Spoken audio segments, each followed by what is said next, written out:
Hello, my friend, and welcome to episode number 132 of my podcast.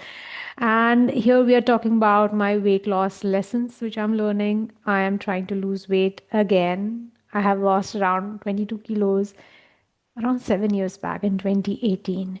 And I have maintained overall, but then again, I gained some. So I'm trying to lose some. So this is week number 7 of my PCOS weight loss journey. And in case you don't know, I announced on social media on 1st May 2025 that I'm gonna go from 57 kilos. I was 57 kilo after my trip and people visiting and stuff. I decided to go to 50 kilos. I have not been 50 kilos like the previous weight loss which I had done. It was the goal was 52 kilos, but this time it's going to be 50 kilos purely because I have developed a perimenopausal bleeding disturbance. And even when I eat fairly okay, it's still impacting me. And this is partly because of our aging process. Oh, I completely forgot. I'm not wearing my glasses. Okay. Okay, I think I can do this without my glasses. Let's see. Okay, so I was like 52 was my lowest, and still I had gone to like 51 point something when I lost the weight. And this time I have kept a goal of 50 kilos. Um, I used to be 73 kilos. So from 73 to 52, I had 73, yeah, 51 actually I reached, right? So around 22 kilos of weight loss in 2018, end of 2018. Then what happened was like every year I would go from 52 to 54, 52, 54, 52, 54. This time, like last year also, like 2, 3 years back, I would reach like after vacations around 57, 58. But then once you go back to your usual routine, it will come back to normal. This time it's not happening, and I wouldn't bother about the weight loss, but the period disturbance is like really disturbing me. And it's as someone who has PCOS, I used to be someone who would get periods like 35, 45-day cycle. It was never frequent periods. It was always like delayed or like skipping cycles and stuff. But when I lost that 22 kilos, my period became clockwork. I was like, what's this? A 28-day cycle. I became normal. And that lasted for like 5, 6 years until last year, somewhere in Feb and March, I got like a ruptured ovarian cyst, which was managed conservatively, no treatment. But it disrupted the periods a lot. And then I found a doctor who is into holistic medicine and OBGYN, and she recommended, like she talks about biohacking, where you do fasting, you do ketogenic meals, you do heat shock therapy like sauna, cold plunges, exercising, building muscle, taking proper nutrition, um, as a way to delay menopause, as a way to improve your ovarian reserve, as a way to just live stronger and better. And she recommended that the BMI need to be less than 22. She recommended that the HbA1c needs to be less than 5. And when I'm at 57 kilos, my weight is around my BMI is around 24, just at the cutoff. Now, BMI is not an exact science, but nothing is. Even the weighing scale is not an exact science, but nothing is. Like there are body composition scans which can tell you exactly how much is your muscle, how much is water, and all of that. But we can't keep that at home all the time. A weighing scale is a good enough parameter. And ultimately, we do have to manage our mind and we have to like come up with a number, especially if this is on your mind all the time. So this is always on my mind because I do this weight loss coaching. It's always on my mind. It's always bothering me that I didn't see the number or I ate something wrong. So I'm this year I decided like let's just go to 50 kilos and see if it actually regulates our hormonal problem because the periods were coming every 22 days, 20 days. And when they start, they just don't stop. And I was like, I can't live like this. I tried taking hormone, but the hormones didn't fix the problem. I'm like, I'm just stuck with this. What am I gonna do? Like, nobody's gonna do surgery and heal me. There is, and I don't, I have fear of needles. I just don't want to do a surgery and stuff. So it's like I'll avoid that. So I thought, let's just lose weight the way this doctor recommended and see if it works. And as I said in the last episode, I don't know whether I said that, but my period became 28 days in just 6 weeks. And last week, I had actually that long weekend, so 4 days of like refined carbs, one meal somewhere here and there. But that led to water retention, and my weight was 55. And this Wednesday, it's week 7 completed. I'm 53.9. So if I keep the baseline of like, if I consider that at 55 kilo as water retention weight, even then before that I was 54.4. So for 54.4, I reached 53.9. So I'm like sort of having a weight loss of around 400, 500 grams per kilo per week, which is acceptable for me. So that's what is my current progress. So now the periods are regulating, and the spotting has not yet resolved, but the period frequency is regulating, which is what I'm going to be like. I'm going to take that win, because for us to move forward towards doing anything in life, working on any sort of goal, we need to look at our wins, because otherwise it's just like a very painful journey. Like you're gonna have to force yourself with all the disappointments. Instead, like focus your attention to whatever wins and allow yourself to enjoy that a little bit and keep moving forward towards the goal. So I'm gonna take that as a win. Like 28-day cycle, something I'm doing right. So, how did I lose? Like, I was 55 kilos last week, and now I'm 53.9, 1.1 kilo weight loss. How did that happen? So, first of all, the 5 days long weekend, I had consumed more refined carbohydrates. So, carbos hydrate, as in carbohydrates, will retain water. So, Sunday came, Monday came, and I started eating the way I eat, which is like no refined foods, and I do my intermittent fasting and stuff. So, once I removed those refined carbohydrates, my water, and I was exercising and I was sweating. So when you sweat out, generally that water retention weight disappears. So that's one of the ways the water retention weight came off. I think it took me like 3 4 days of regular eating, healthy eating, exercising, walking in the sun, sweating basically, to let go of that water weight. After that, my plan was to basically eat 2 meals a day, no snacking. I'm having 2 cups of coffee with full fat cream because fat will not break my fast, so I can have that. And my first meal and second meal. These meals would have proteins, good fats, and some vegetables. Or in my case, for dinner, I'm having brown rice. So, not too much, not too little, just like enough for me to sleep better, because otherwise I just am like awake all night.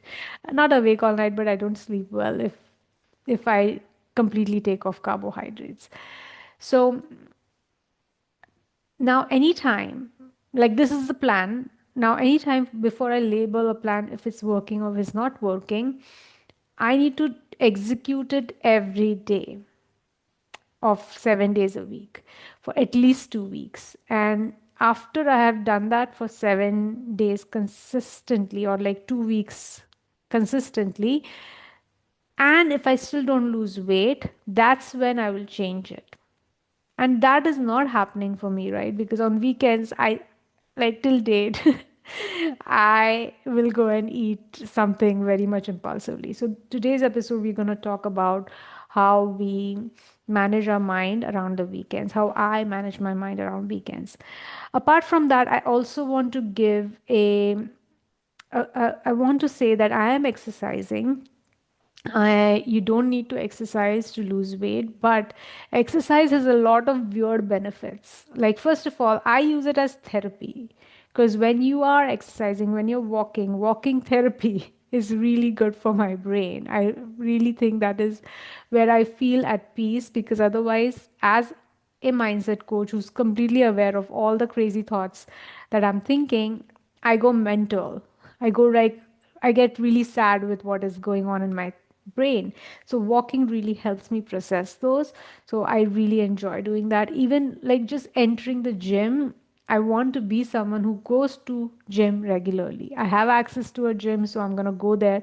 I might not lift weights because that's not what I am working on.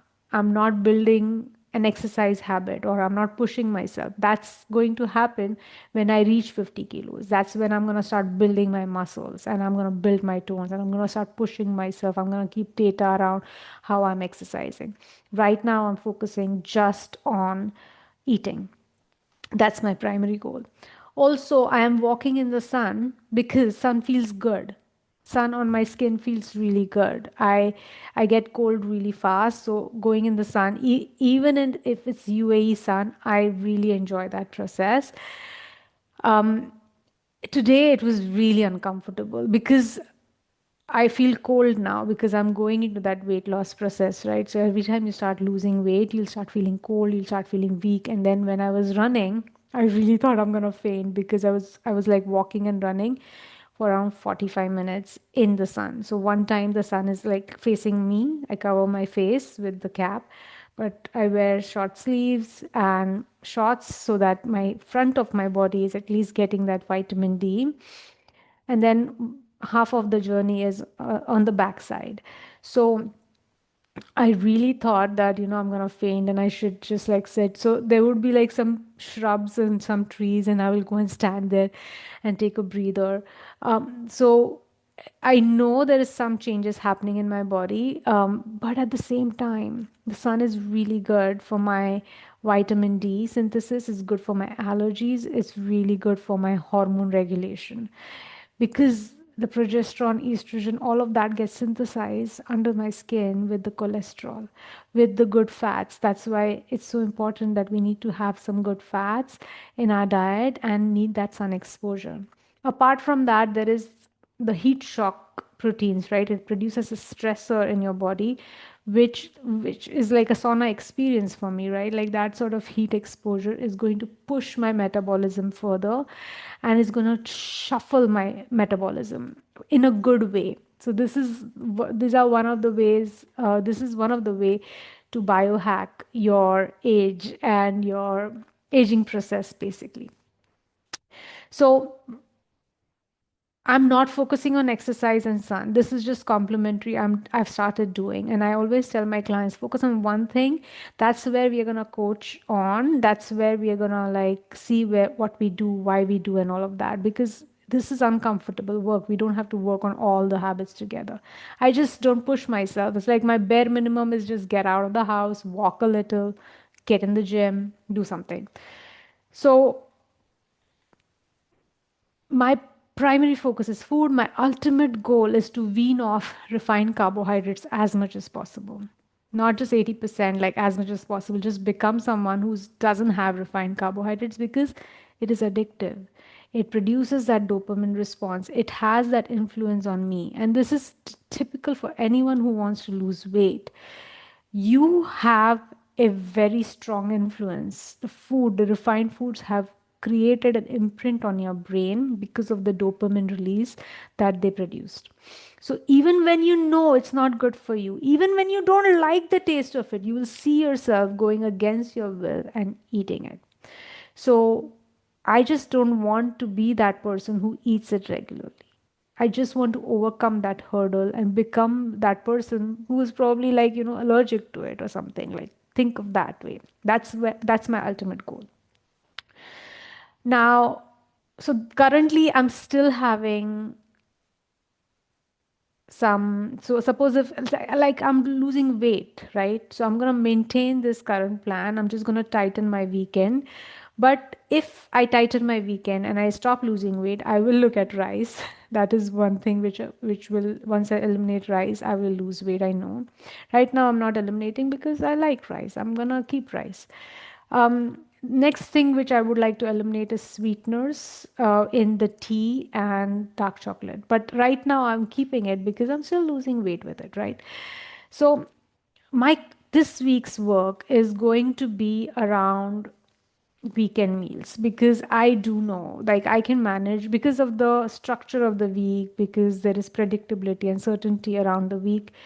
I manage my weeks generally well. It's the weekend. Friday comes, Saturday, Sunday. Sunday is also okay. Friday and Saturday is where damages can happen. If there are holidays, people are at home, my husband especially, because I live with only three people and a cat. Cat just eats two things. It's amazing. He inspires me so much. But my daughter and my husband, I live with these two people and they influence me. Um, they influence my thinking and my feeling. And I would like to say, I would love to blame them for everything, but actually, it's not that. And you'll come to know what, what actually goes on in my brain. So, what happened like this last weekend, right? That was not a long weekend, but we went out to eat in one place, I think, and we ordered in one day before. I don't even remember. I might have some pictures, but I remember going to Paul's and eating. We went for lunch, and I was like staring literally at the the like they keep takeaway foods the in like that display. So I was staring at mango chia pudding, and I was thinking of having that. But what happened was, I sat in the restaurant, and I think I saw someone I felt really uncomfortable around, and that triggered. I was like instantly, like, I get this, get that, get this, get that, and I was like eating it. I was so uncomfortable the whole time. But I completely forgot about the chia seed pudding. Also, I was thinking like maybe I can order some chicken salad because that would fall in my plan. But that's not what I did.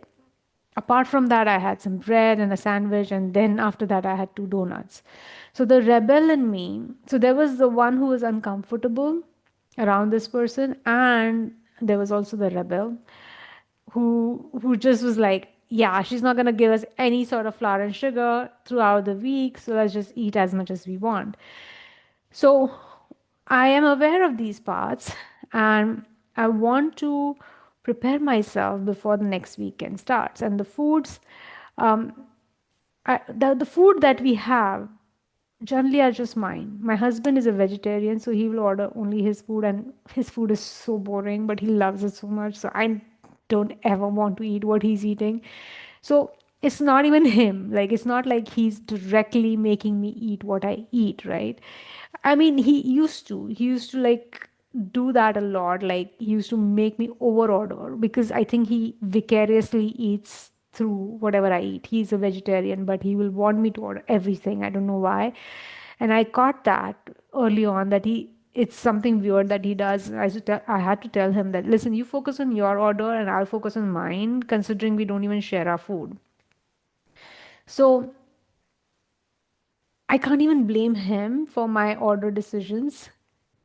Even my daughter, generally, I will get her something which is in the kids menu, or like she has specific desires, so I will just order that. I mean, she's very picky about that and she gets what she wants.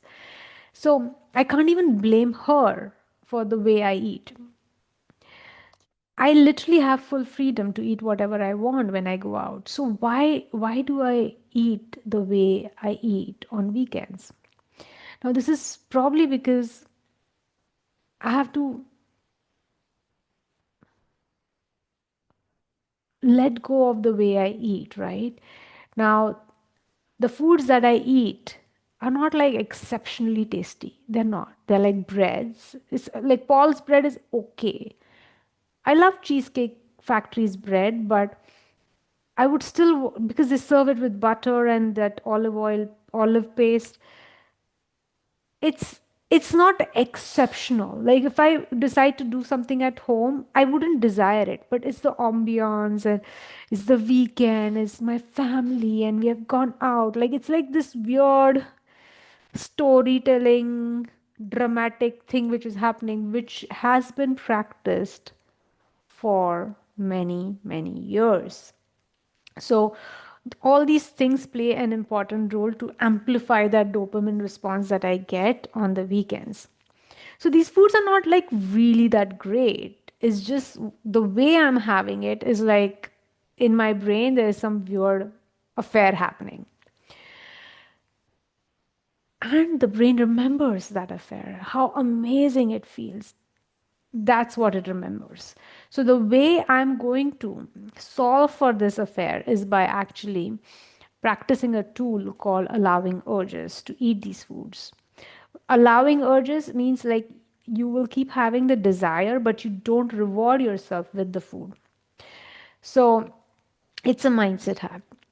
Now, if you're familiar with the Pavlovian dog experiment, Pavlov was like a Russian physiologist who run an experiment where he showed the dog that they are going to be given a food item, and he started giving them the food item and he started noticing the dogs are drooling.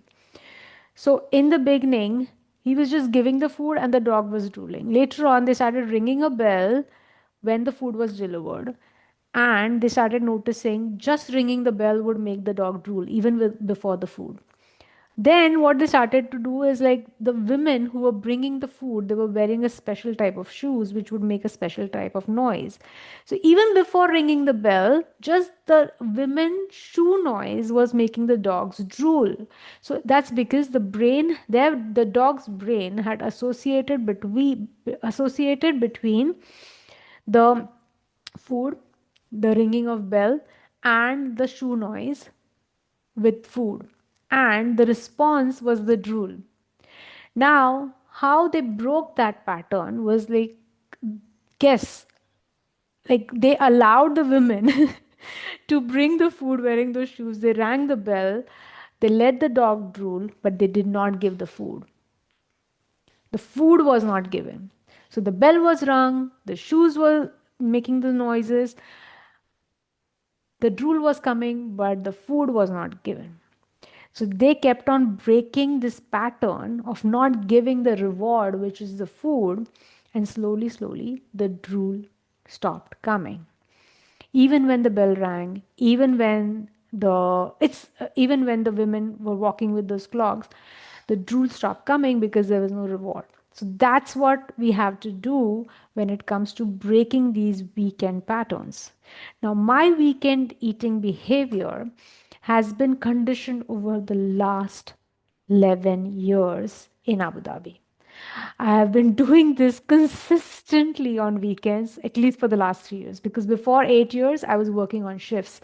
So I was either working on a Saturday or a Sunday, but still, Saturday, Sunday, one of the days will be there. But now with my daughter grown up and all, so it's like a very strong pattern which has built up. So, of course, the rebel and all these other parts will come who will want to get what they are used to getting, right? But I need to know that yes, I should not be having those foods because it's gonna just fuel my insulin resistance, my perimenopausal problem. I don't want to see the blood. I just don't. So, how I'm gonna solve for it? I have three options. Number one option is just don't go out on weekends. There are a lot of not couples, there are a lot of families who celebrate weekends at home. Like when I was a kid, we didn't even have so many restaurants, right? Like we used to like just have this way of cooking and it was a celebratory weekend meal and we used to have that. I can do that. And if I do something like that, that will definitely break the conditioning for sure because the reward is the food, right? I can go to the mall, I can do all the shopping and I can roam around, but not give the food. And I can form new patterns of like, I can decide what to actually do on the weekends. What are the intentional new habits I want to practice on the weekends?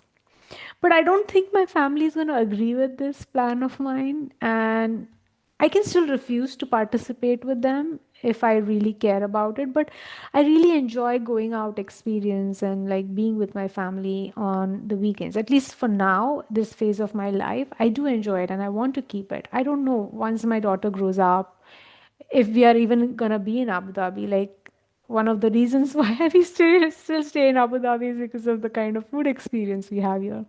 But I don't know what's gonna happen in future if my daughter decides to just like rebel and she decides to not move or go out or something, and then the habit might break.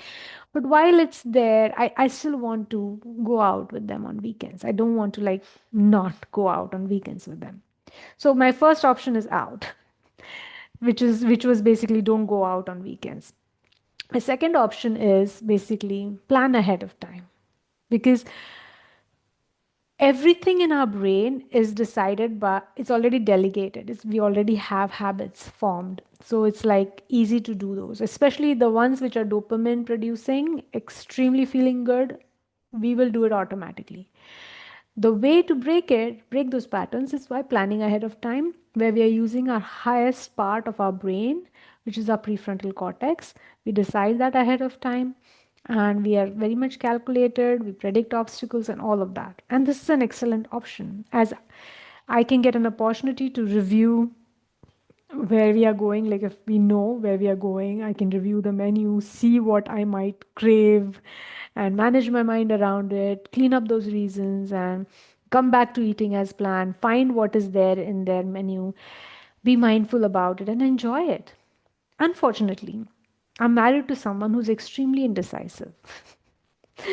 As much decisive I am, he is the full opposite. So he will not pick a restaurant till we reach the mall. He still be deciding. He will keep tossing between two or three options, and we all three are like fighting. We'll go here, we'll go there. And he's pretty unpredictable that way. Till the end, he will keep fighting. So again, this option is out. It just doesn't work. He will refuse. Wherever I decide, I've even tried reverse psychology. If I want to go to this place, I'll say, let's go here, and he will try to. But then it just backfires. I just can't. So the third option. So the first option was like, don't go. That is not there. Second option was like, plan ahead of time. Yeah, but it's not happening. The third option is delay placing the order and delay eating the food which is ordered, which has arrived. Now, my husband will eventually decide the place by the time we reach the mall. And I still get around 10-15 minutes to decide what I'm going to eat in that place. And here is the moment of truth where I'm in front of the waiter. My husband is very anxious about placing his order and he wants to do it very fast. My daughter wants her milkshake and she wants her. So all it's just too much. And the waiter is already anxious. He wants to take the order fast. And like all of that puts a lot of pressure on me. And I'll end up ordering my usual food. So instead of doing that, I think what I'm gonna do is I'm gonna just like, if I go to a restaurant which serves coffee, I might order a cup of coffee and place my order after some time. Let these two order whatever they want, or just order a drink or something. Or see the first item which is like falling into my meal plan and just order that, and the rest I can decide later. I have done this sort of trick many times and it works for me. So I'm gonna do something like that. So that way, I am letting these two who are extremely emotionally hungry get what they want, while I get myself luxurious time to decide what I want to eat, and instead of like just placing orders without thinking. Now, if I want to keep doing this tradition of eating out with my family on weekends, and then I might have to like deal with this issue, which is like pressure of ordering, and giving myself the luxury of eating, like taking my time to decide what to eat. Now, my husband will obviously create resistance around it, but if I am calm in my head, I would be able to explain it to him that if he had given me an option beforehand, I would have decided it earlier. But it's not even him, it's me, right? So I have to just tell this to myself that it's okay, take your time, there's no pressure. I also know that I there are two more things which I realize is that I don't like experimenting a lot in these places. I have found out which restaurants foods are good for my body and which are not, because I've gotten so much trauma around foods in UAE, because like suppose I used to like try different restaurants and try different dishes, but sometimes these foods were like so bad that you are going with this dream that, oh my god, I'm going to enjoy so much eating all this, and then when the food is tasting bad, because I'm a very picky eater, it would create a bad experience. Sometimes the food is tasty, but then I it doesn't suit my body. Like I'll get instant loose motions. Like something in their food was not right, and my body is just like it wants to expel it out. And I'm not a puker, so I would have to find a toilet somewhere because it would really not work with me. So I know, and I think that is one of the reasons why I didn't have the Caesar salad, because the Caesar dressing has something in it that they put in it, it's the dairy or something in that which doesn't work with my body at all. Now, the funny thing is, so I don't experiment with places as well because of the exact same reasons. So we go to a select few places in rotation. We go to Cheesecake Factory, we go to Paul's, we go to PF Chang's, we go to Rasoigar, Gazebo, Coffee Club, Sangeeta or Calicut Notebook, and two more Arabic places. I don't remember their names. But we generally go in rotations into these places. There are not many places. Also, we order from similar places. We either order from Caesars, the Chinese, or Mandarin Oak, or Gino's Deli, or Zatazait, Gulf Pastry, or Pizza de Rocco. Like these are the standardized places we order from. So the coach in me really, I really wanted to create a tool where people can just like access their favorite places and figure out a way to decide ahead of time, like what are the place foods which are like PCOS friendly in this, and eat that. But this would involve a lot of decision making and a lot of decision making. So it's like a project of its own, and I think I'm going to work on something like that. And once I create it, I'm going to give you guys, like, it needs to be very simplified for the brain. But right now, it's too painful for me. It's too much work, honestly, right? And it might not even be necessary. I used to maintain a food diary where I would write all the restaurant foods and the foods which I like and which don't work for me. And I might like bring that habit back, or like just access that food diary of mine where all the restaurant things are written, what foods work, what foods don't work, but just like this time maybe ask a question like what are PCOS friendly foods in these places. Now historically I am known to complicate things a lot for myself. So if you think you can do this exercise of just like listing down your favorite food places and checking what are the PCOS friendly foods in this, please go for it and share it with me so that I get inspired to do this work on my own. So, in the meantime, I'm going to make it super easy for me. I'm going to give myself 5 minutes of thinking time before I order. I'm just going to like take up space, and I'm going to tell my husband and my kid and the waiter that I will place my order in some time. I have to scan for foods which don't have flour and sugar in them and place it. Think what if I like it, whether it will react badly on my body. I would have to make those decisions, and I would like to give myself that time. So let's see how I will do. And I'll let you know in the next episode how I actually did with this. I hope you don't feel alone in your PCOS journey while you're healing your relationship with food, because you can see what I go through. If you are someone who wishes to get started on fixing the root cause of why you eat the way you eat before you change it, please consider reaching out to me. If you are someone who has lost weight and gained it back, or are feeling hopeless around your hormones and the cravings, please get yourself in my coaching world. We need to figure out, why are you eating something that is harming you? We need to let those emotional parts come out to guide you to what you truly want, instead of suppressing them with these foods that are just giving us these momentary hits and momentary dopamine responses. All right, that's it for today. I hope you have a beautiful weekend and a week. Don't eat something which is not PCOS friendly. Learn to eat something which is PCOS supportive and free yourself from food if possible. And whatever you eat, remember to enjoy it because we are true food lovers at the end of the day. All right, that's it for today. I will see you next week. Bye.